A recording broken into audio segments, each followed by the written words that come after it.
에베소서 5장 15절에서 21절 말씀입니다. 오늘 17절에 말씀해 주고 있습니다. 오직 주의 뜻이 무엇인가 이해하라. 세월을 아끼려면, 그래서 남은 시간을 소중하게 알차게 지내려면 주의 뜻이 무엇인지 이해하라 그랬습니다. 오직, 그래서 오직 하나님의 뜻이, 나를 향한 하나님의 뜻이 무엇인지를 이해하고 그것을 생각하는 것입니다. 내가 주께 범죄치 아니하려 하여 주의 말씀을 내 마음에 두었나이다.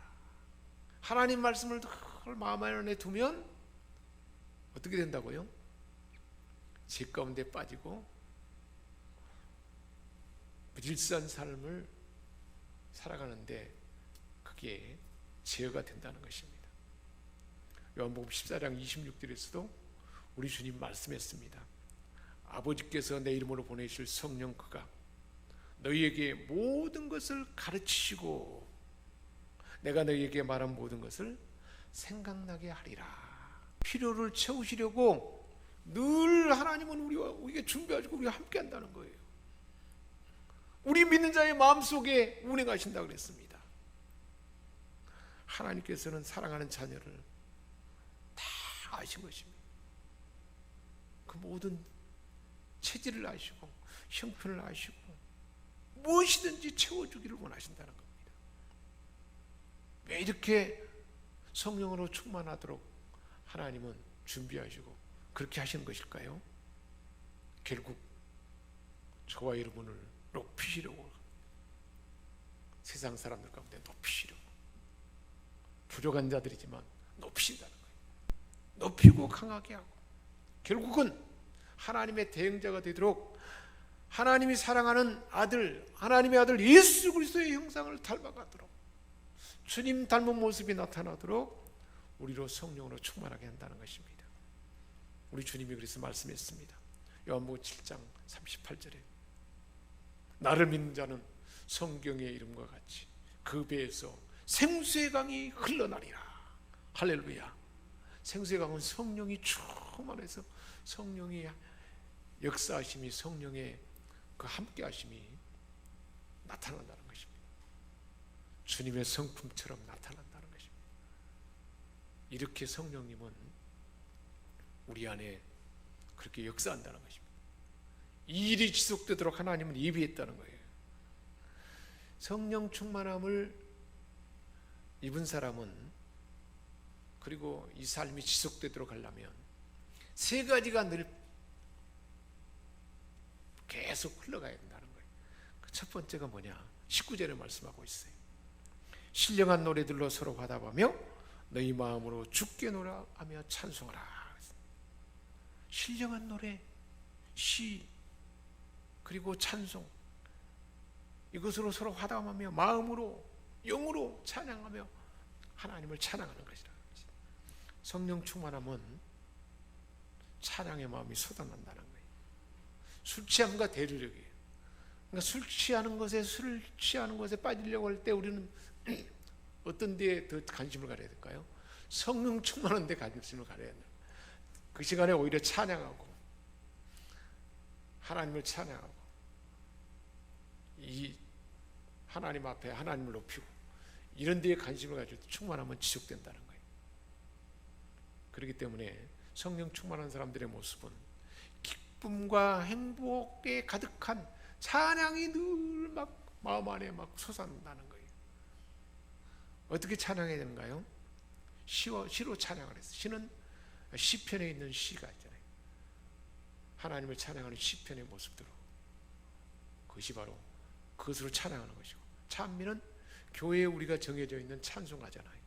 신령한 노래는 하루 종일 주님을 찬양하면서 사는 사람들이 만들어진 노래가 있어요. 신령한 노래입니다. 그래서 우리는 그렇게 시와 찬송과 그리고 신령한 노래로 찬양하는 것입니다. 고린도서 14장 15절에 말씀하고 있습니다. 내가 영으로 기도하고 또 마음으로 기도하며 내가 영으로 찬미하고 또 마음으로 찬미하리라 그랬습니다. 영으로 찬양하면 우리 마음이 찬양하게 되고 몸으로 찬양하게 되고 몸과 마음과 영혼이 함께 찬양하는 것입니다. 오늘 말씀 그대로 에베소 5장 19절 시와 찬미와 신령한 나라들로 서로 화답하며 마음으로 주께 노래하며 찬송할 때 성령 충만함이 지속하게 흘러간다는 거예요. 성령 충만함이 지속되려면 또 어떻게 해야 될까요? 20절에 범사에 항상 아버지 하나님께 감사하는 것이다 그랬습니다. 성령 충만한 사람은 감사의 마음이 지속되는 사람입니다. 범사와 항상이라고 그랬습니다. 우리의 모든 삶은 하나님의 주권과 그 장중 안에 있습니다. 범사에 우리를 인도하십니다. 모든 일을 인도한다는 거예요. 우리의 삶에 막 기쁘고 좋은 일만 감사하고 찬양할 일이 아니라는 거예요. 몸이 아프기도 하고 문제가 생겼을 때도 어떻게 하라는 거예요? 하나님을 찬송하라는 거예요. 범사이라는 것은. 그 모든 것은 다 하나님의 주권 아래 하나님이 합력하여 선을 이루도록, 결국 힘들고 어렵고 병들고 고통받는 것이 하나님을 찬양할 일이라는 것입니다. 하나님의 우리가 알지 못하는 아주 놀라운 계획이 준비되어 있다는 것입니다. 무슨 일이든지 우리를 사랑하시는 하나님은 모든 것을 주관하셔서 합력하여 선을 이루시는 분이기에 고통스러운 환경 가운데도 하나님을 찬양하는 것이다 말씀하고 있습니다. 찬양, 그리고 또 항상 범사에 감사라는 것이다. 하나님이 하실 일을 기대하면서 감사하는 것입니다. 그래서 하나님은 성령 충만함이 지속되도록 우리로 하여금 찬송하게 하고 감사하는 마음을 준다는 것입니다. 또 성령 충만함이 지속되도록 하기 위해서는 21절에 우리가 지속해야 할 것들이 있습니다.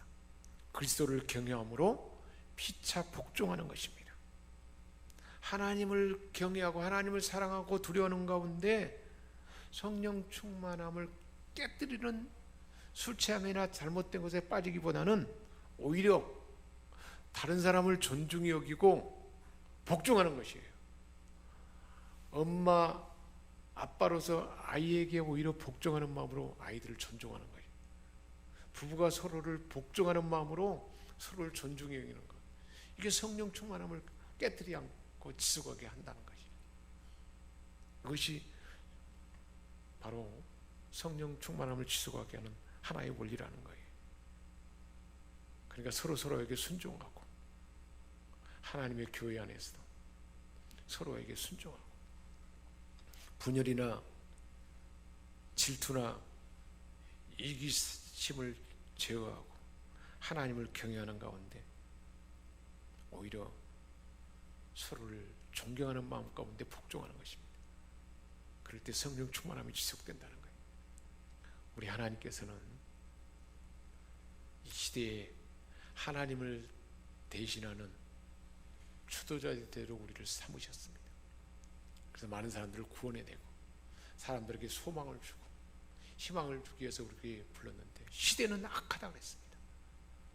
세월을, 때가 악하니까 세월을 아끼라고 했습니다. 항상 주의 깊은 마음으로 하나님의 뜻을 분별해서 술 취하지 아니함으로 성령 충만함을 하나님은 우리에게 예비해 놨는데 그것이 지속되도록 찬송하며 언제 어느 때든지 감사하며 다른 사람을 연약한 사람이라 할지라도 존중히 여기는 복종하는 그 마음을 품을 때 성령 충만함이 지속된다는 것을 우리에게 말씀해 주셨습니다. 그 은혜가 우리 안에 지속되도록 오늘도 이 말씀을 주신 줄 믿습니다. 기도하겠습니다. 하나님 아버지, 우리를 사랑하기에 우리 하나님을 대신하는 이 시대의 세상 역사를 주관하신 하나님께서 우리를 통해서 하나님의 주권을 나타내도록 우리를 사용하는 줄 믿습니다. 나를 통해서 사람들에게 구원을 나타내고 소망을 품게 하시고 또한 고통 가운데 위로와 격려를 주도록 우리를 사용하는 줄 믿습니다. 악한 시대 가운데 일을 잘 감당하도록 늘 하나님 말씀을 분별하며 주의 뜻이 무엇인가를 분별하며 자세히 주의하며 술 취하지 않고 오직 성령 충만함으로 찬양과 감사와 다른 사람을 존대하는 마음을 지속하는 우리 모두가 다 되게 하여 주옵소서. 우리 주 예수 그리스도의 이름으로 기도합니다. 아멘.